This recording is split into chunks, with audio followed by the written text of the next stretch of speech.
बिस्मिल्लाहिर्रहमानिर्रहीम, अस्सलाम वालेकुम। मैं हूं शाहिद सकलैन और मेरे साथ सदीक जान मौजूद हैं। पॉलिटिकल डेवलपमेंट्स के हवाले से बात करेंगे। सदीक जान, सबसे पहला सवाल, वज़ीर-ए-आज़म पाकिस्तान ने तकरीर के हवाले से कहा, क्यों नहीं की, क्या वजह थी? अस्करी मुलाकात हुई, उसके बाद कोई वजह हुई या क्या वजह क्या बनी? बज़ाहिर तो यही लग रहा है कि जो चीज़ें ज़ाहिरी तौर पर हमारे सामने हैं कि जो ये ख़बर आई कि आर्मी चीफ़ से या और साथ ही DJSI से पता नहीं मुलाकात हुई या नहीं हुई, असरी हुकाम से मुलाकात के बाद ही ये लगा है कि उन्होंने ये तकरीर जो है वो नहीं की। लेकिन मेरा ख्याल है कि ये तकरीर उनकी बहुत अहम होनी थी और अगर ये करेंगे तो बहुत अहम होगी। उसकी रीज़न ये है कि इमरान खान साहब ज़ाहिर है अब डू और डाई की तरफ बढ़ रहे हैं और मेरा ज़ाती तौर पे ये ख्याल है कि इमरान खान साहब के पास जो चीज़ें हैं वो बहुत सारी चीज़ें नहीं बयान करना चाहते, वो बहुत सारी चीज़ें पब्लिक डोमेन में नहीं लाना चाहते, वो बहुत सारी बातें अवाम में नहीं लाना चाहते। क्यों नहीं लाना चाहते?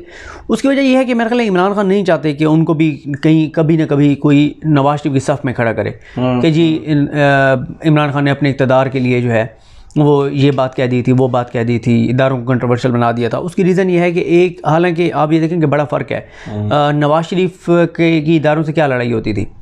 उनकी तो लड़ाई होती थी कि वो क्या करते थे कि पाकिस्तान से बाहर जाके मोदी से रब्ते करना, पाकिस्तान की फ़ौज के ख़िलाफ़ ट्रेंड बनवाना, पाकिस्तान की फ़ौज को गालियाँ देना और फिर अपने ज़ाती मकासद के लिए इस्तेमाल करना। मसलन जब पनामा आया तो वो चाहते थे कि पनामा की JIT में ISI और MI के नुमाइंदे शामिल ना हों। वो चाहते थे कि MI और ISI के नुमाइंदे अगर शामिल हों भी चाहिए तो नवाज शरीफ को क्लियर करें, नवाज शरीफ को फ़ायदा दें। तो उनके मकासद होते थे इस तरह के ज़ाती। और इमरान खान को के ऊपर आप हर तरह का इल्ज़ाम लगा सकते हैं, उसके ऊपर करप्शन लूट मार का इल्ज़ाम तो नहीं लगा सकते। और इमरान खान साहब बहुत मोहतात खेल रहे हैं। और देखें, इमरान खान साहब का अभी तक जो मेरी राय है, बहुत सारी चीज़ें देखने के बाद, बहुत सारे लोगों से बात करने के बाद, कि इमरान खान साहब ये इससे भी ये चाहते हैं कि इमरान खान साहब जो हैं वो अपने पाँव पे खड़े रहें और कोई ब्लंडर ना करें, सरेंडर ना करें और बस कोई गलती ना करें, कोई मौका ना दें किसी को, तो चीज़ें उनके हक़ में बेहतर हो जाएंगी। तो ये उनका ख्याल है। क्योंकि बज़ाहिर आप देखें कि चीज़ें आप यानी इस वक्त 31 मार्च शुरू हो चुकी है और आज कौमी असम्बली में बहस होनी है। तो यानी इसके मुताबिक ये है कि इतवार को भी वोटिंग हो सकती है, सोमवार को भी हो सकती है, हफ्ते और इतवार का भी कह रहे हैं कि शायद इजलास चलेगा। ठीक है, और अगर हफ्ते इतवार के चलेगा तो इतवार को फिर वोटिंग हो जाएगी। तो बज़ाहिर तो वोट नंबर गेम उनके हाथ में नहीं रही। यानी MKM के जाने के बाद 175 का फिगर जो है वो अपोजिशन के पास बन गया और उनको चाहिए 172। तो इस तरह से तो इसके मुताबिक तो जो है वो उनके पास नंबर गेम आ चुकी है, अपोजिशन के पास नंबर गेम आ चुकी है। लेकिन इसमें देखना यही होगा कि अब इमरान खान साहब के पास और कौन कौन से ऑप्शन हैं, वो क्या कर सकते हैं। एक तो है ज़ाहिर है वो कौम को एतमाद में ले सकते हैं, कौम को वो बता सकते हैं कि क्या चीज़ें हैं, किस तरह से हैं, कौन कर रहा था, क्या कर रहा था। ये लेटर वाली एक चीज़ जो है, देखें पहले उन्होंने जलसे में लेटर दिखाया, सिर्फ लहराया, पूरे मीडिया ने कैंपेन शुरू कर दी कि जी दिखाएं। जब वो दिखाने लगे तो कहा कि ओहो हो ये तो ऑफिशियल सिक्रेट एक्ट लग जाएगा। उधर से इस्लामाबाद हाई कोर्ट में, यानी वैसे तो ये सोशल मीडिया पे जो चल रहा है ऐसा नहीं है, रात को भी कोई जज अगर इस तरह का मामला हो को सुन सकता है, ऐसा मसला नहीं है, वो रात को भी अदालत लगा सकता है। ठीक है, इवन कि मुझे इस पर क्लैरिटी नहीं है, लेकिन ये भी कहा जाता है कि जज के घर भी अगर कोई चला जाता है और वो किसी पेज के ऊपर भी कोई चीज़ लिख देता है तो इस तरह की, यानी जज के पास इख्तियारात बहुत ज़्यादा होते हैं।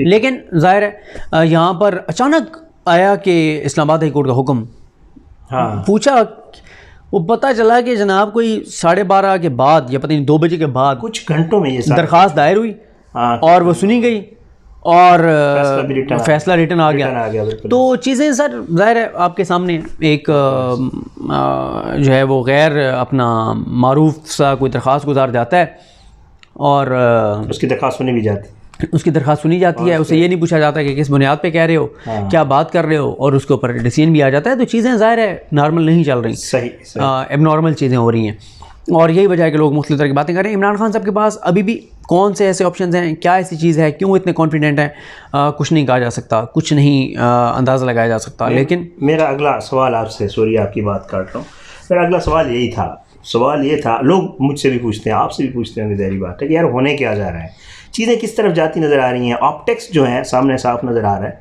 कि जी नंबर गेम, जैसे आप भी कहा कि जी पूरी हो गई। इमरान खान इस्तीफ़ा, आज बाकायदा कहा कि जी इस्तीफ़ा दे दिया, अपोजिशन ने कहा।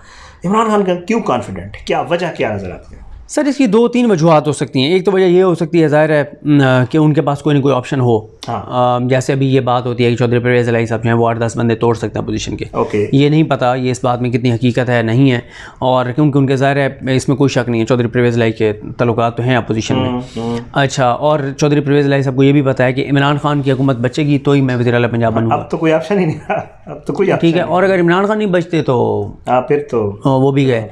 अच्छा, एक तो ये हो सकता है, दूसरा पता नहीं इमरान खान साहब कोई बहुत बड़ा ऐलान कर दें, को बहुत बड़ा इक़दाम ले लें, वो भी एक हो सकता है। तीसरा ये भी हो सकता है कि इमरान खान साहब, अच्छा फिर स्पीकर के पास बेतहाशा इख्तियारात हैं, पता नहीं वो ऐसा क्या करने जा रहे हैं, कोई पता नहीं है।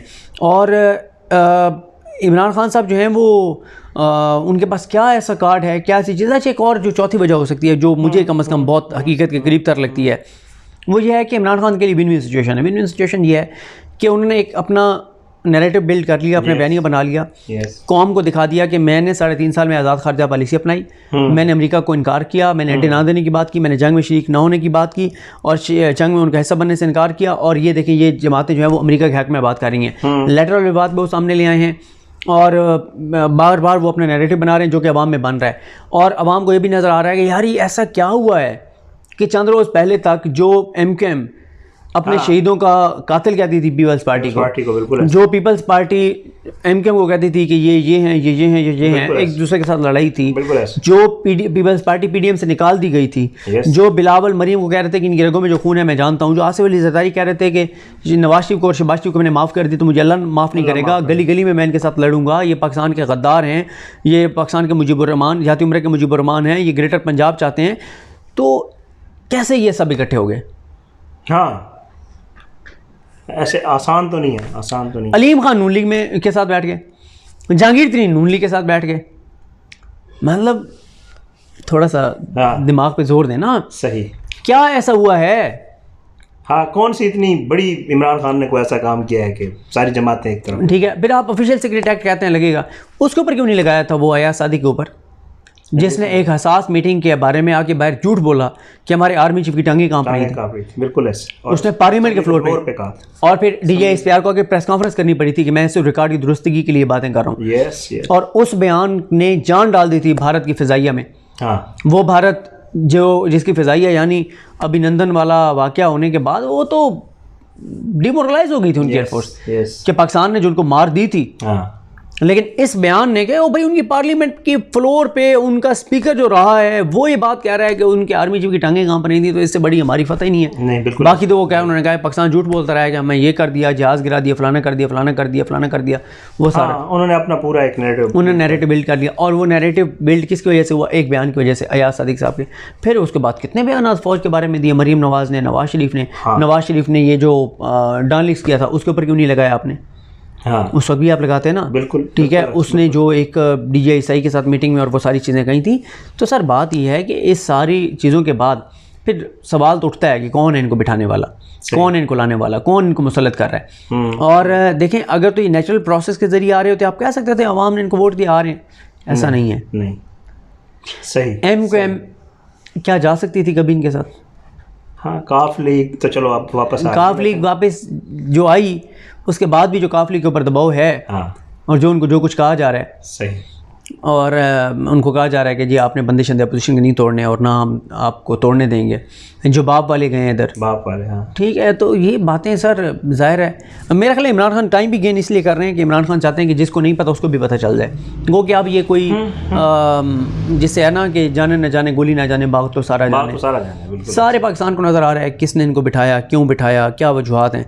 लेकिन ये ज़रूर है लोगों के अंदर एक बेचैनी है और लोग ये पूछ रहे हैं कि यार ठीक है आप इनको लेके आ रहे हैं, जुर्म तो बता देना इमरान खान का कौन सा ऐसा उसने जुर्म किया है, या ये दूध से धुले हो गए हैं क्या, किसी ड्राई क्लीनर से हो गए? ये यही लोग थे जो गद्दार थे, करप्ट थे, चोर थे, लुटेरे थे, आप हमले करने वाले थे, आपको कमज़ोर करने वाले थे। आज जो है वो आप साफ़ सुथरे और अच्छे बन गए। तो चीज़ें हैं, बहरहाल अल्लाह ताला खैर करे। ये जो अभी बातें हो रही हैं बैकडोर राब्तों की है, वो इमरान खान साहब क्या करेंगे कुछ भी ये नहीं कहा जा सकता, लेकिन कोशिशें ज़रूर हो रही हैं। अब परेशानी बढ़ गई है, ये ख़त वाले मामले के बाद ना परेशानी बढ़ गई है। ज़ाहिर है अवाम में वो ये नैरेटिव ले गए, अवाम में ये बात ले गए और बार बार अमेरिका को ललकार रहे हैं। और इमरान खान के लिए आगे चीज़ें कोई मुझे कोई बेहतर नज़र नहीं आ रही। उसकी रीज़न अदम एतमाद के मामले पे आप अदम एतमाद के बाद भी ओके नैरेटिव अवाम में बहुत ज़बरदस्त होगा उनका, अवाम उनके साथ खड़ी होगी, लेकिन ऐसी ऐसी चीज़ें की जाएंगी उनके ख़िलाफ़ कि किसी तरह से उनका रास्ता, उनको इलेक्शन में जाने से रोका जाए इमरान खान को। हाँ क्योंकि इस बयानी के साथ तो इमरान खान आग लगा देगा पूरे पाकिस्तान में। Yes yes yes yes yes. तो ये है कि कोशिश की जाएगी कि इमरान खान थोड़ा सा को, मुझे एक जवाब देते, फेस सेविंग के हवाले से कहा जा रहा है कि कोई बात हो रही है कि अपोजिशन और इमरान खान दोनों। अच्छा, इस पे क्योंकि मेरी बात नहीं हुई किसी से, तो जब तक इन्फॉर्मेशन ना हो तो बात नहीं की जा सकती। सही। लेकिन ये कोशिश बहुत दिनों से, बहुत हफ्तों से जारी थी कि इमरान खान इस्तीफ़ा दे दें और इलेक्शन लॉन्च कर दें और अपोजिशन भी, और ये सारे इलेक्शन में जाएं, इलेक्शन में एक दूसरे का मुकाबला करें। ओके ठीक है, शुक्रिया सदीक जान साहब। सदीक जान साहब के साथ आज की जो डेवलपमेंट्स थी, बाकी इंशाल्लाह अगली किसी वीडियो में आपके सामने रखेंगे। इजाज़त दें, पाकिस्तान जिंदाबाद, अल्लाह हाफ़िज़।